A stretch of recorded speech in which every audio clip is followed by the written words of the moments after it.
otu kwụrụ onwe ha abụghị nke eguzobe maka ilu ulu na inyere ndị mmadụ aka bụ Dr. John Onwuatuegwu Nneke Foundation anọgoro na mmemme ekeresimesi n'afọ ọfụ wee mee ka ndị lunarị mmadụ bụrụ ndị nwere obi aṅụrị.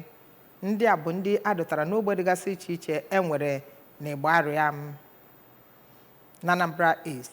Ebunyere ha akpa osikapa, tomato, ihe eji esi nri nakwa ego ka wee merube mmemme ekeresimesi n'afọ ọfụ. Ka anyị wetara gị ozi site na studio anyị.